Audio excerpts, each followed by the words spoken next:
오늘은 이제 평안을 누리는 방법이라는 제목으로 한번 말씀을 같이 나누려고 합니다. 영국만 아니라 전 세계에서 유명한 그 윌리엄 세익스피어, 그가 또 특별히 또 만든 시나리오로 만든 율리우스 카이저라는 내용이 있죠. 근데 그 내용 중에 보면은 로마 황제인 율리우스 카이저의 일생을 얘기한 건데,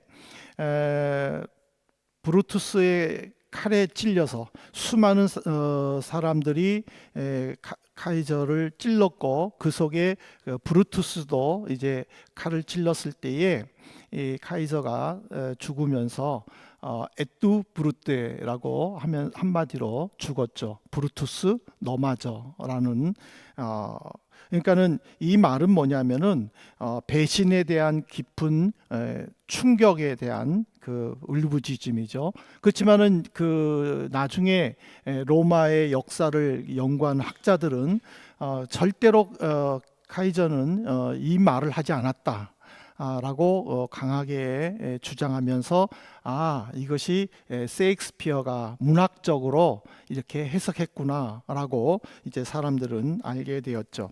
왜 카이사르의 그 사랑을 독차지했던 브루투스가 카이사르의 암살하는 사람들의 모임에 가담해서 왜 그도 황제를 찔렀을까? 많은 사람들은 황제에 대한 컴플렉스가 있지 않았을까라고 생각을 합니다.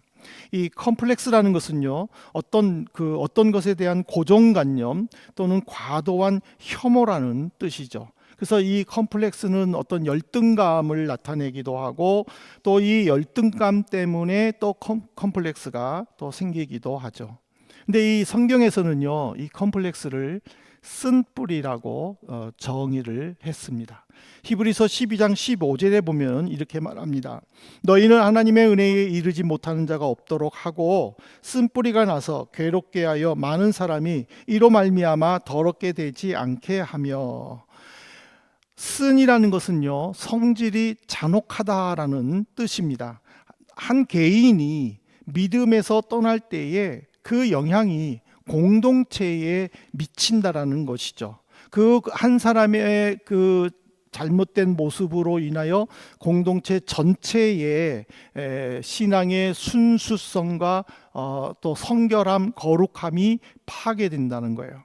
그래서 히브리 기자는 하나님에 이르지 못하는 자가 없도록 하라라는 말은 서로가 격려하고, 그래서 서로에 대한 어떤 쓴뿌리, 즉 컴플렉스가 없고 서로가 이해하고 공감할 수 있도록 협조하고, 그래서 그것이 공동체 안에서 하나의 믿음, 사랑으로 자라가도록 하라라는 그런 의미입니다.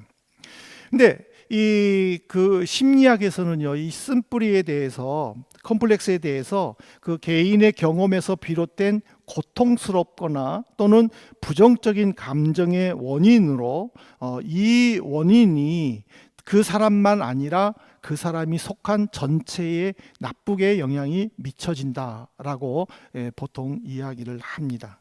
근데 이거를 이렇게 잘 보여주는 사람이 바로 사울 임금과 그리고 엘리야 선지자입니다. 근데 공교롭게도요, 사울 임금은 하나님으로부터 직접 선택을 받고 기름 부음을 받아 이스라엘의 초대 왕이 된 사람입니다. 엘리야는 죽음을 보지 않고 하늘로 올라가고 살아있을 때에 수많은 기적들을 일으키는, 그야말로 사울 왕이나 엘리야 선지자나 당시에 뿐만 아니라 지금까지도 많은 사람들이 본받고 싶어하는 사람임에도 불구하고, 왜 그들은 그런 능력과 은혜를 체험했음에도 불구하고 자신 안에 자리 잡은 그 쓴뿌리를 제대로 해결하지 못하여 힘들어하며 고생했을까를 우리는 한번 생각해 봐야 돼요. 근데 하나님은 사무엘상을 통해서 세 가지를 우리에게 교훈을 주시는데, 첫 번째로 감정적으로 대응하지 말고 신앙적으로 대응하라라고 가르쳐 주세요. 이 말이 무슨 말이냐면 이제 사울은 다윗이 이제 골리앗을 죽임으로 인해 가지고 블레셋을 크게 이겼어요. 그리고는 이제 사울은 다윗과 더불어 그의 신하들 부하들을 데리고 기분 좋게 기브아로 향하고 있었습니다. 그때 이제 많은 여인들이 거리에 나와서 승리하고 돌아온 왕과 그의 군사들을 영접하죠.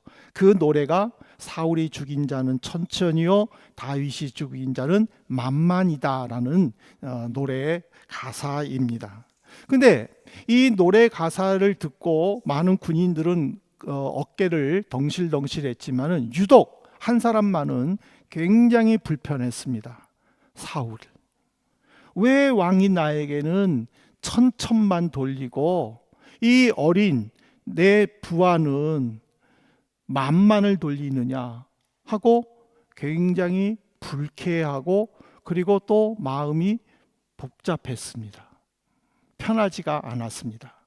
그리고 난 다음에 성경은 이 사울의 행동을 어떻게 얘기했느냐면요. 사무엘상 18장 9절에 보십시오. 그날 후로 사울이 다윗을 주목하였더라 라고 했어요. 근데 우리는 주목하다 그러면은 조금 그 포지티브하게 생각하잖아요. 내가 뭔가 주목받는가 보구나라는 포지티브하게 생각할 건데 성경에서는요, 이 포지티브가 아니라 네거티브로 해석을 해요. 이 주목하다가 히브리어 의미로는요, 의심에 찬 눈으로 관찰하다라는 뜻이에요. 그러니까 다윗이 이제 백성들에게 인기가 있으니까 사울이 의심의 눈을 갖는 거예요. 저것이 혹시 나를 배반하는 거 아니야? 저것이 혹시 군사들을 일으켜가지고 나를 제거하고 자기가 왕이 되는 거 아니냐? 라고 이렇게 의심에 찬 눈으로 다윗을 주목했다라는 거예요. 그렇기 때문에 사울은 다윗을 죽일 수밖에 없었던 거예요.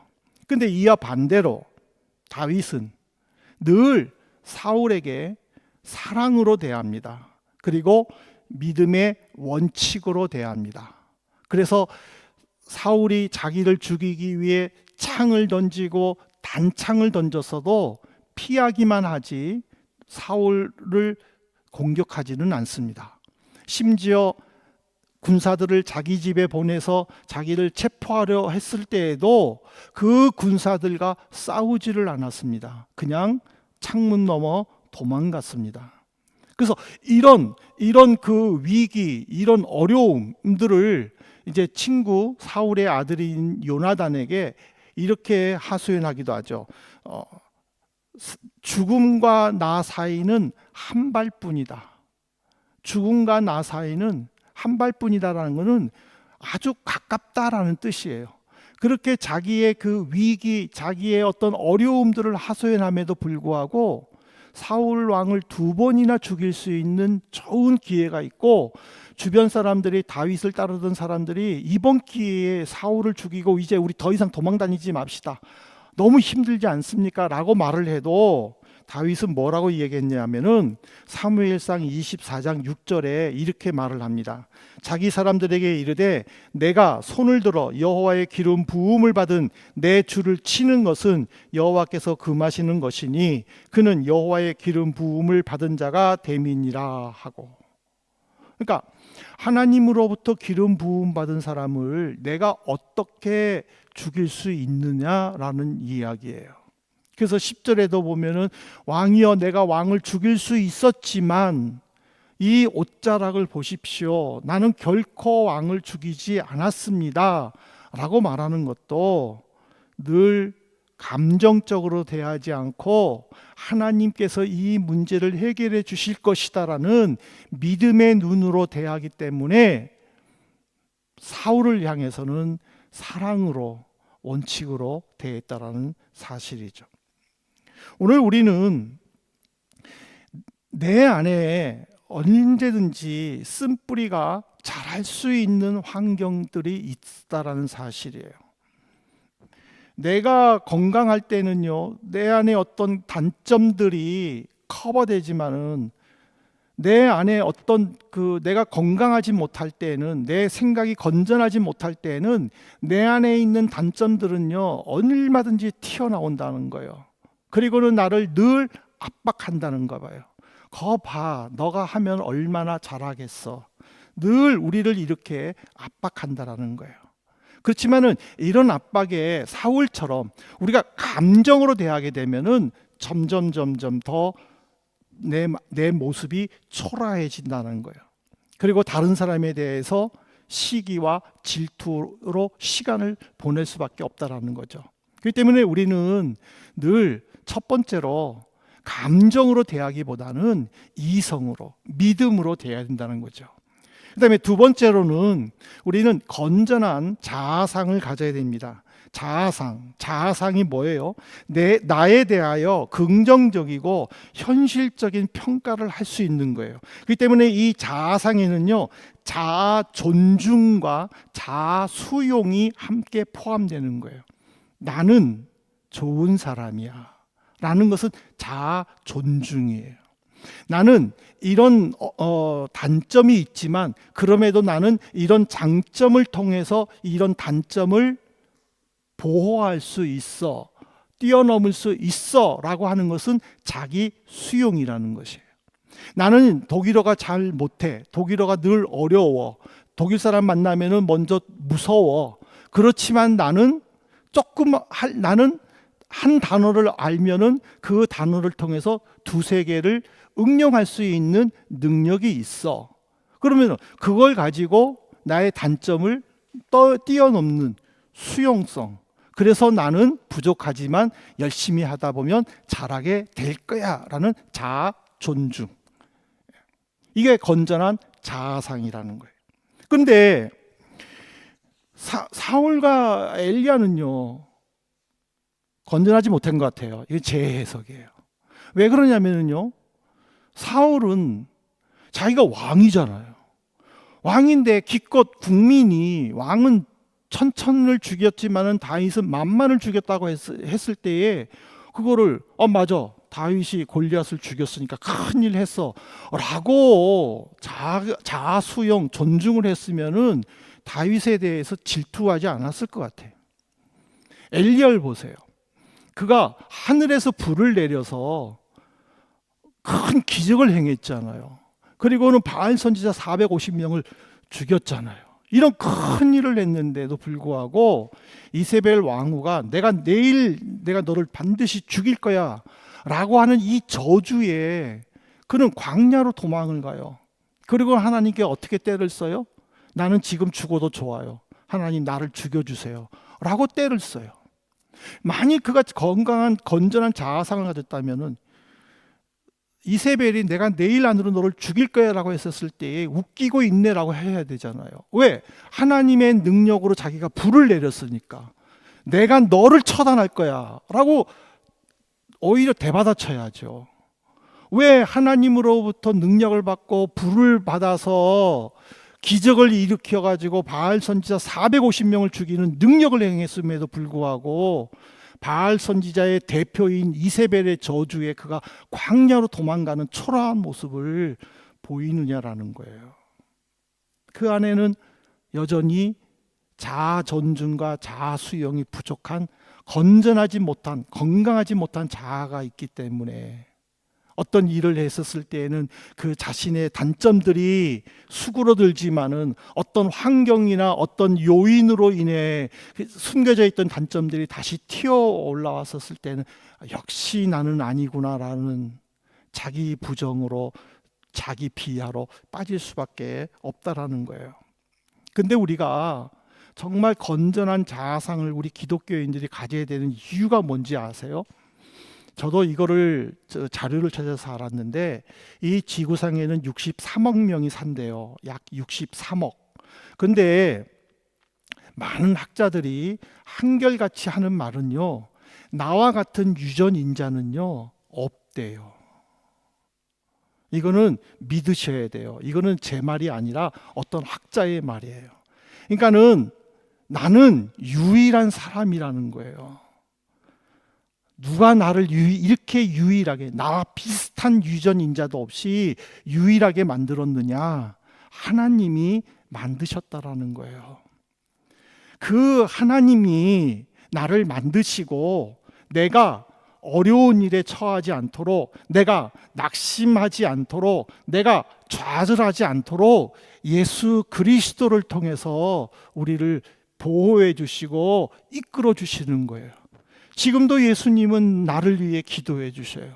지금도 예수님은 내 옆에 계셔요. 내가 너와 함께 한다. 내가 너를 붙들어 준다. 내가 너를 이끌어 준다라고 지금도 말씀하셔요. 그런데 또 불구하고 나는 역시 안 돼라고 좌절할 때에 그 다음에는 누가 또 말할 수 없는 탄식으로 기도해요? 성령이. 어머 하나님, 제가요 예수님이 저렇게 말씀하신데도요 자기는 못한다고요, 저렇게 하고 있네요, 어쩌면 좋아요 하고 탄식하며 울면서 기도하는 것이 분이 성령님이에요. 그러니 성자 예수님과 성령 하나님이 나와 함께 해주시는데 우리가 건전해야 되잖아요. 내가 건강해야 되잖아요. 힘들어도, 그럼에도 불구하고 어려움을 당해도 하나님이 함께 계신다는 걸 끝까지 붙잡아야 되지 않나요? 기분 좋을 때는 하나님이 나를 사랑하는구나 하고, 또 기분이 또 안 좋을 때는 하나님이 나를 또 미워하시는가 보네. 그리고는 이렇게 왔다 갔다 감정 기복이 있어서는 안 되잖아요. 감정 기복만 있으면 괜찮은데 거기에 무슨 기복까지 있어요? 신앙의 기복까지 있는 거예요. 우리는 이런 패턴에서 벗어나기 위해서는 건전한 자아상을 가져야 한다는 사실이에요. 그래서 다윗은요 건전한 자아상을 가져서 어떻게 말했는지 아세요? 사무엘상 24장 11절에 보세요. 내 아버지여 보소서, 내 손에 있는 왕의 옷자락을 보소서. 내가 왕을 죽이지 아니하고 겉옷자락만 베었은즉 내 손에 악이나 죄가가 없는 줄을 오늘 아실지니이다. 왕은 내 생명을 헤아려 하나 나는 왕에게 범죄한 일이 없느니라. 그러니까 우리는 다윗처럼 너그러운 마음, 존중하고 이해해주는 그런 마음을 가져야 될 줄로 믿습니다. 마지막 세 번째로는 이 엘리야와 그리고 사울을 통해서 하나님이 우리에게 가르쳐 주신 것은요, 마음을 새롭게 하라고 말씀을 하세요. 마음을 새롭게 하다라는 것은요, 깨끗하게 정리하고 청소되었으면 새로운 것으로 채워라라는 의미예요. 예를 들면 방이 더러워요. 방을 깨끗이 청소했어요. 그 방을 깨끗이 청소해 놓고 나서 그 깨끗한 곳에다가 뭔가를 새롭게 놨을 때에 내 마음이 새로워지는 거예요. 만약 깨끗이 청소해 놓고 향수를 한번 뿌려 놓으면은 좋다, 그게 되잖아요. 근데 깨끗이 청소만 해 놓고 아무것도 안 해놨어. 그러면은요 또 몇 시간 있으면은요 또 지저분해져요. 우리의 마음도 마찬가지예요. 우리의 마음도 깨끗하게 말씀으로, 기도로, 은혜로 깨끗하게 청소가 되어 있으면 그거를 유지하기 위해서는 늘 하나님의 말씀을 읽고 하나님의 말씀을 듣고 하나님과 교제하는 시간들을 계속 가져야 되는 거예요. 그랬을 때에 내 마음이 늘 경건하고 그리고 또 성결하게 유지가 될 수 있는 거예요. 그렇지 못하면은 사탄이 시험한다라는 거예요. 그래서 예수님도요 마태복음 12장 45절에서 이렇게 경고하셔요. 이에 가서 저보다 더 악한 귀신 7을 데리고 들어가서 거하니 그 사람의 나중 형편이 전보다 더욱 심하게 되느니라. 이 악한 세대가 또한 이렇게 되리라. 어떤 귀신이 쫓겨났어. 그래서 어디 가서 쉬려고 했는데 쉴 곳이 없는 거야. 그래서 내가 이전에 나왔던 사람에게 다시 가야 되겠다 했는데 그 사람도 보니 깨끗이 청소가 되어서 자기의 힘으로는 할 수가 없어. 그래서 자기 동료 귀신 7을 데리고 와서 그 사람에 들어가 버리니 그 사람은 나중 형편이 더 악해졌다라는 의미예요. 물론 이것이 예수님 말씀하신 당시에는 로마로 인하여 예루살렘이 파괴될 것이다라는 비유를 보여주셨지만은, 그러나 영적인 해석으로는 우리가 말씀 안에서 믿음으로 영적으로 새롭게 변하지 않으면은 일시적인 것이 된다라는 거예요. 그렇게 되면은 그 나중의 형편은 점점 더 어려워진다라는 거예요. 이 때문에 우리는 늘 하나님의 말씀을 사모해야 된다라는 사실이에요. 사울 보세요. 베냐민 지파였어요. 그는 겸손했어요. 내가 왕이 될 것이라 했을 때에도, 하나님, 저는 베냐민 지파로 제일 연약합니다. 저희 아버지 가정도 제일 부족합니다. 그렇게 겸손했어요. 사무엘 선지자가 기름 붓고 공식적으로 왕으로 선포했을 때 많은 백성들은 사울 왕 만세했었어요. 근데 일부 몇몇 사람들은 저런 사람이 어떻게 우리를 구원해, 어떻게 저 사람이 우리의 왕이 돼 하고 사울을 왕으로 인정하지 않았어요. 노골적으로 욕했어요. 그럼에도 불구하고 사울은 그 사람들을 품었어요. 인내심과 자비로움이 있었어요. 그때 하나님은 그를 통해 아말렉을 치기도 하고 그에게 블레셋과 싸울 때마다 승리할 수 있는 능력을 주셨어요. 그러나 자신의 뒤를 이을 왕이 아들 요나단이 아니라 사위 다윗이라는 말에 그는 질투가 생겼고, 이제는 모든 국정을 포기하고 다윗을 죽이려고 온 힘을 쏟을 때에 결국에는 하나님께서 길보아 산에서 그가 전사하도록 만드셨다는 사실이에요. 만일 오늘 사무엘상 24장 11절에서 나는 왕을 죽이지 않습니다, 나는 왕을 사랑합니다라고 말했을 때에 다윗아, 내가 잘못했다, 내가 미안하다라고 말하면서 그가 새롭게 변하여 국정에 전념했다면 그의 죽음은 어떠했을까? 우리는 한번 추측해 볼 수 있잖아요. 그가 다윗을 더 이상 죽이지 않고 이제는 군사령관으로 또 사위로 인정을 하고 함께 국정을 논의했으면은 어떻게 되었을까? 우리는 상상할 수 있잖아요. 엘리야를 보세요. 그가 3년 6개월 동안 비가 오지 않았을 때에 백성들이 고통당하며 모습을 보고 산꼭대기에 올라가서 자기의 얼굴을 무릎 사이에 놓고 하나님께 간절히 기도하여 큰 비가 내렸잖아요. 이런 큰 비를 내리는 능력을 행했음에도 불구하고 자신은 싸울 힘이 없다고 하나님께 하소연하지 않습니까? 그가 그런 능력들을 하나님의 은혜 가운데 주심을 늘 고백하고 늘 하나님과 동행하려고 그의 마음에 늘 새로운 영적 각성을 통해서 하나님 앞에 서려고 노력했다면 하나님 앞에서 그가 어떠했을까? 이런 모습들은, 이런 부족한 모습들은 성경에 기록되지 않았을 수도 있다. 우리는 추측할 수 있잖아요.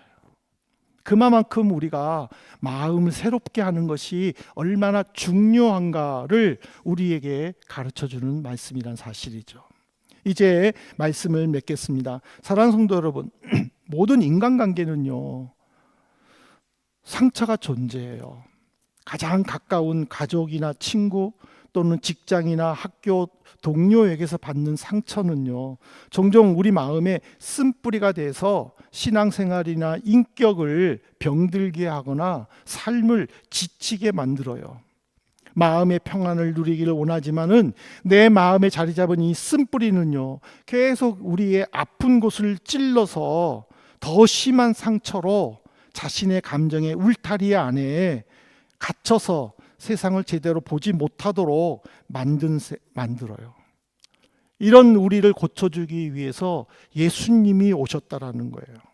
예수님은 하나님의 뜻에 순종하여 우리를 위해 죽으심으로 우리를 구원하여 우리 마음에 있는 이 잘못된 자아상, 쓴뿌리를 다 제거해 주도록 힘쓰셨다라는 거예요. 그렇게 힘쓰시고 난 다음에 예수님은 무엇라고 말씀하셨습니까? 다 이루었다. 다 이루었다라는 이 한 문장에 모든 것이 들어있는 거예요. 우리의 과거, 현재, 미래가 다 들어있는 거예요. 그 때문에 우리는 과거의 아픔을 자꾸 현재에 끄집어내지 말고 과거의 아픔은 과거로 완전히 묻어버리고 미래의 거를 현재로 끌어당겨서 힘들어하지 말고 미래의 것은 하나님께 맡기고 다 이루었다라고 하시는 그 주님의 말씀에 맡기고 현재에 내가 충실할 때에 내 자아상은 건강해질 수 있다라는 사실이에요. 그래서 우리는 이 말씀에 다시 한번 우리는 생각해 봐야 돼요. 우리는 가끔 가다가 이런 생각들을 해요. 내가 왜 참아?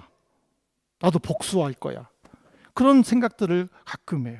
이런 격한 감정들을 내뱉을 때가 가끔 있어요. 그렇지만은 그런 격한 감정보다는 다윗처럼 하나님을 의지하고 주님의 말씀에 순종해서 우리는 사랑하고 이해하고 또 배려하는 마음을 키워야 될 줄로 믿습니다. 또한 이런 평안함을 누리기 위해서는요, 또 우리는 감사하는 삶을 살아야 됩니다. 감사는 훈련이고 연습이고 삶의 신천이에요. 우리가 얼마나 내 삶에서 감사하고 있는지 한번 생각을 해봐야 돼요. 우리는 사실 감사보다는요, 원망이나 불평이 더 쉬워요. 왜냐하면 감사하는 마음이 그만큼 적기 때문이라는 것이죠. 그러나 우리가 나를 선택해 주시고 나를 구원해 주시는 하나님의 은혜, 그 주님의 사랑을 감사한다면은 우리는 늘 감사하다는 거예요.